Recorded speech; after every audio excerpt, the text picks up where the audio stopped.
So Paul, today is a big day. It's the Scottish Union Golf Day, along with Aberdeen Asset Management, of course, the big squad day here. Yep. How do you feel about sharing your experiences at the very top level, all your knowledge and wealth of experience across the years with the next generation of elite players? I think it's something that everyone should do, in my opinion. All top players should always give back to the game. Obviously, I've tried very hard over the years to let youngsters be honest with them, let them see what the world of golf is like. And again today it's a great chance to come along with the elite squad. These are the boys who we're thinking could be the next sort of superstars, if you like, of the tour game, and it's important for them to know my experiences, and I've pretty much been through all the kind of good and bad that there is in professional golf, and it's important to pass on little bits and pieces to them. And what do you think you get from the day? Well, obviously today is part of my contract with Aberdeen Asset Management that they give the SGU 1 day of my contract a year for me to help, because they're obviously a big partner with the SGU. So again, I get out of it, well, I enjoy it. You know, I can enjoy spending time with the boys. I enjoy the fact that they want to pick my brains. I enjoy the fact that they see me as someone who has got something to pass on. So it's a great day. That was really shown actually when you did your question and answer session. I think that really came across, and just the fact that you have a very, very good relationship with Aberdeen Asset Management as well. How long have you been with them, and indeed with the Scottish Golf Union? Aberdeen Assets, we had our deal started at the end of 1999. I had a small deal with Abtrust, which was another part of Aberdeen Asset, in '94. But this next year will be our 10th year with Aberdeen Asset Management as our main sponsor. I have a great relationship with Martin Gilbert, who's obviously the CEO of Aberdeen Asset Management, so it's a long-term thing. I play with Martin and Dunhill Links here. And the SGU, again, I've been helping them off and on for a number of years. Again, like I said, I see it as my role or my job to pass on, if I can, to help the boys that are coming through. And just looking at the Scottish Golf Union and indeed Aberdeen Asset Management, how important do you think that relationship is for the next generation of elite players? Well, again, I think it's important. Aberdeen Asset are probably the best at giving back again to the game. I think they spend as much money as anyone on the Scottish game, and it's important for everyone to try and help our amateurs be the best amateurs. It's important for the pros to be the best pros. We're all trying to be the best player, and I think Aberdeen Asset and SGU are certainly work very well together. You yourself have set up a junior programme up in Aberdeenshire. How's that going? Very well. It's been going since 2001. And again, I kind of felt that it was my duty to give back. And again, I did a junior prize giving yesterday at Stonehaven with the children, and I had a school visit on Friday at Kellens and Inverurie. So again, I've always been pretty good at sort of letting people kind of thingy that in my area I'm good at giving back. I think it's something you need to do. I don't think enough people do it. The kids enjoy it. The kids have a great time, and you get some great questions when you get a question and answer session with 9-year-olds, let me tell you. I bet you do. Yeah. Now, you say it's something that you think needs to be done. I mean, why is that? Do you think it's just a general lack of facilities and lack of programmes like that throughout Scotland? I don't think it's as much a lack of facilities. I just think that people who have never done something don't know what they're going to face. And if you can pass on that you've faced that and you've learned from it, then you're able to pass on to what's coming up for them. I think people who don't know what's coming, it's quite scary.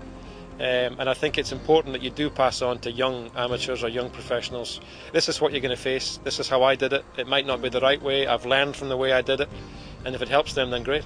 And on a national level, you're also working in conjunction, of course, with the National Junior Golf Programme. Tell me a bit about that. Yeah, obviously club golf's been on the go for a few years, and it's been fantastic success for everyone. Again, we do a lot of the club golf stuff and a lot of stuff locally and nationally too. And everyone is obviously working very hard to get Scotland up there as far as the world rankings are concerned with pros, or our kids to be the best kids and our amateurs to be the best amateurs. So everyone is working very hard behind the scenes.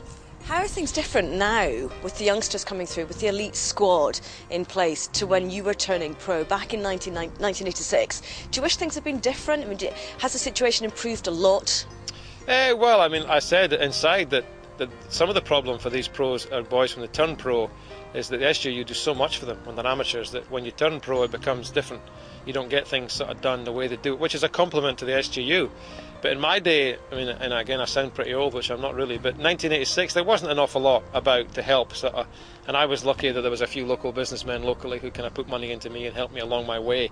But certainly nowadays the facilities and how they go about making people better players is much improved to when I turned pro. And even days like this, I mean, how special is this day? I think it's quite unique in the fact that you actually feel like you're getting so much support. The youngsters who are sitting there listening to yourself and getting a bit of media training and listening to Jill from Aberdeen Asset Management. I mean, there's just this kind of whole level of support that really wasn't there if you go back 10 years. No, I mean, it's absolutely in the job. I mean, I've said before, but the job that SDU do is second to none. These boys, I mean, I'm sure they realise how lucky they are. Because it certainly wasn't about in my day, but it's grown again, the SGU and the amount of people they employ now, and the size of the actual thing has just gone beyond belief, so it's good for everyone. Let's just talk a little bit about you then yourself, Paul. I won't ask you any bizarre questions, That's all right. But when you were growing up, when you were a wee laddie, who did you look up to as far as a sporting hero was concerned? Did you have any golfers or any other sporting heroes that you really admired? Yeah, obviously Seve Ballesteros was my golfing idol when I was growing up. He was at that time when I was a teenager, he was the boy that was winning tournaments, and he was so exciting to watch, and I was lucky enough to go down to a few Opens when I was younger to watch him play, and he was always the guy that I looked up to. And the first time I played with him was obviously a very exciting day for me. I never slept much at night, and these little things you remember you being a wee boy in the putting green. And but my all-time sporting idol is Sir Alex Ferguson. Always has been from his Aberdeen days. Obviously, wherever he's gone, he's been a class act as a manager and a person, and I think it's someone who I can look up to, the way that he has a very busy life, but he's time for everyone. And that could be you now. The young players we saw today, that'll be them looking up to you. How does that make you feel? Well, it makes me feel old, unfortunately, but I don't feel old inside. But I do feel that, I have a lot to give back, and I have no problem doing that. I enjoy it, and if I can help anyone be a better player, then I'm more than willing to do it. And as far as the current golfing regime are concerned, I suppose, who would you point at, and as far as the youngsters are concerned who are coming through the ranks, the elite squad themselves, as well as being someone that they should be able to look up to? Which golfers would you say that are playing on the tour at the moment? Well, obviously we have at the moment, unfortunately, Scotland's struggling a wee bit as far as golfers in the world rankings. I think our highest players outside the top 100, which is unusual, because we have a number of very, very good tour pros who are capable of playing better than that. But for the moment, for some reason or another, we're all seem to be struggling a wee bit. But that's just how it is. But these boys, I'm sure, will look up to Colin Montgomery as the guy who's been the most successful. Sandy Lyle is obviously hoping to become the Ryder Cup captain, which would be great for Scottish golf.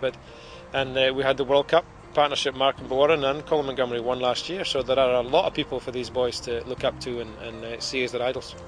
Can you see Scottish golf improving massively in the next 2 years, for example? Are we going to be right up there with the Tiger Woods? Well, I get it takes time, obviously, in America and all these countries, and we are the home of golf, and we started off, but we're going through a little bit of a poor spell, but it's not for the want of making it better and trying. And days like today, and days that like Aberdeen Asset, companies like these, the more the merrier, the more the things will get better. But it might take a wee bit of time, but I'm sure soon we'll be back up there. And just finally, what are your greatest hopes and ambitions for the future?